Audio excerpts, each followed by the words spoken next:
You'll want to gather up every Christmas ornament you can when you see how gorgeous this easy idea turned out. I'm choosing ornaments of various sizes ranging from small, medium, large, and larger in a chosen color scheme of neutrals. I'm unraveling a long strip of twine, then cutting it off, ensuring there's lots of extra length to work with.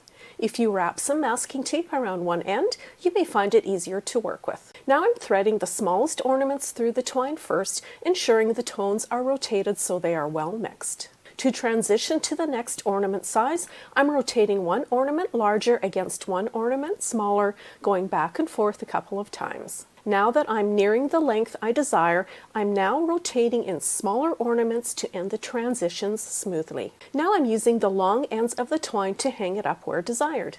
And you end up with a gorgeously abundant ornament garland that honestly looks so good hung up anywhere desired.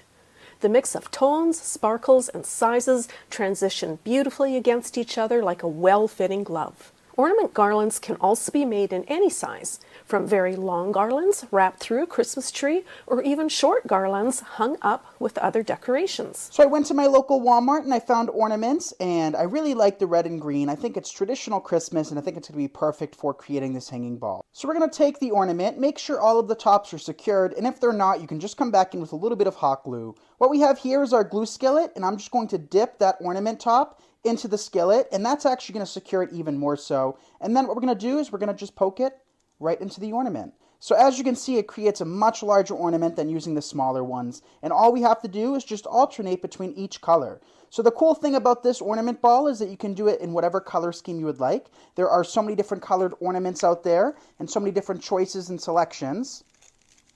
And you can also be using unusual shapes as well.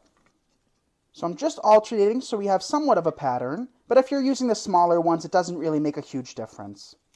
And another thing that I did is I actually just poked some holes into it. So what I did is I just took the ornaments and poked them throughout. That way we have our guideline and we don't have to worry about doing it as we add each ornament. So now what we can do is we can come back in with our next layer.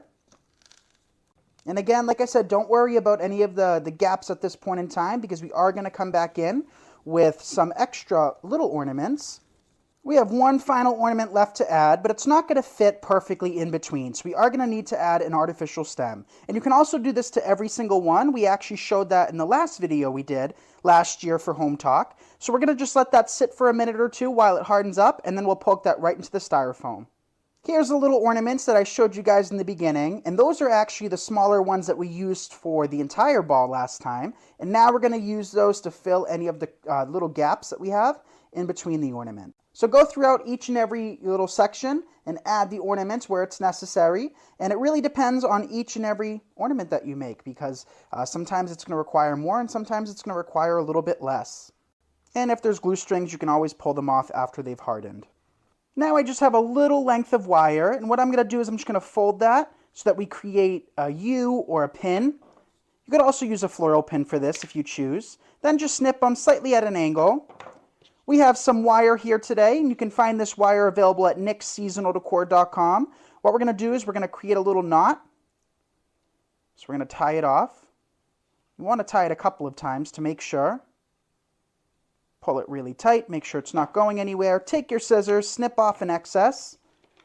Cut yourself a nice long wire to be able to hang it from, a tree, a shepherd's hook, a lamppost. And the question I get always asked, and I'm going to cover that real quick, is when I tie this, I like to have a single string instead of a loop. So what I do is I just tie this to the branch. So imagine that's a tree branch, I just tie it right on. And if I choose to move it elsewhere, all I have to do is just snip off that wire and attach it somewhere else. So now that we have our little pin, we're going to really close that up. We don't need it super wide. Dip it in our glue skillet. And find a little opening.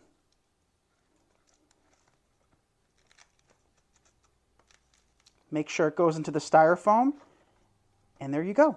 So then you have a nice long wire to hang it. You can also place this on a pole and create a topiary, but now let's see what this looks like hanging up from my tree.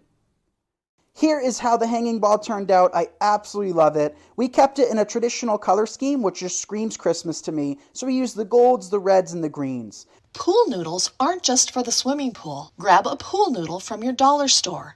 Measure it to 24 inches and cut it with a serrated knife. You will also need a cheap broom with a wood handle, or you can use an old one from your broom closet. With a hand saw, carefully saw the broom handle at the 24-inch mark. Take this piece of broom handle and push it into the center of your cut pool noodle. Choose your favorite color palette of shatterproof Christmas ornaments in both large and small sizes. With a hot glue gun, start to glue the larger ornaments to the side of the pool noodle and around its perimeter. As you glue, hold each ornament in place for a couple of seconds as the glue cools. Angle the tip of the ornament downward and toward the pool noodle so it's not seen from the top. As you add ornaments, glue to both the pool noodle and to the ornaments beside it. Be sure to apply glue to the ornaments and not directly onto the pool noodle, as the noodle will melt from the direct heat. After all the ornaments have been glued, cut smaller pieces from the Christmas picks and glue them into spaces between the ornaments. If you still have some obvious spaces between ornaments, you can stuff some green moss into the cracks to cover them. Display your ornament centerpiece with some fresh or faux greenery underneath it, and splendidly decorate any tabletop for Christmas. Go grab an old screen window to create this beautiful holiday project. So I've gone ahead and cleaned it up. I've given the wood just a little bit of scrub, but I want to go ahead and paint this. So I'm going to use some of this bluish green milk paint, and I'm just going to give it a quick paint before I start to decorate it. I'm not going to cover it completely. I don't care if any of the old wood or the old color shows through. I just want to add a little bit of this blue and a little bit of this, some green as well if this is a little too blue. Okay, so my frame is all dry now, and you can see I've added just a little bit of green over the blue paint, and it's time to start creating our tree in the middle. I've gone ahead and collected a whole bunch of baubles here in beautiful kind of jewel tones, and I've got 3 different sizes. So you just want a variety of size for this project, and you are going to want the little hooks that come on them. So you want to make sure that they've got these little hooks. And you want to start at the bottom and work your way up. So I'm going to start hanging my baubles, and you just need to take this little wire and poke it right through the screen. I'm not going to do anything to the back of that wire yet because I'm going to fill this first, and then I'll work on the back just to make sure everything is where I'd like it. So we're working our way up instead of down, because as we go up, we'll cover up those wires that we've kind of left exposed. So I'm just going to keep working my way up this window until I have this filled in. So as you're filling this in, you really just need to keep playing with it and keep adding baubles all the way up. So we're trying to create a tree effect, a cone effect. And so you just want to keep that in mind as you're laying all of your ornaments up the screen. So once you have your baubles where you like them, you're going to turn it around. And on the back, you're going to start pushing these all down. So if you need to, you can fold it right over the screen to keep them in place. So you can just tighten them up a bit by folding them down, and that will hold them in place. As you start to get to the top of the tree, you just want to start using smaller and smaller wires, or you want to pull them back tighter so that your baubles are close to and not hanging so much. So they're close to the screen, and not hanging so much. As we get to the top, you don't want to see these wires hanging, so we'll start to just pull those tighter and not let them hang loose as much. So this one's even a little bit too long, so I'm just going to finish up this tree, add the rest of my baubles, and I'll be back to show you what it looks like. Who would have guessed that an old screen window could look so beautiful decorated for Christmas? The next time you go to throw one away or see one on the side of the road, be sure to grab it and your Christmas baubles.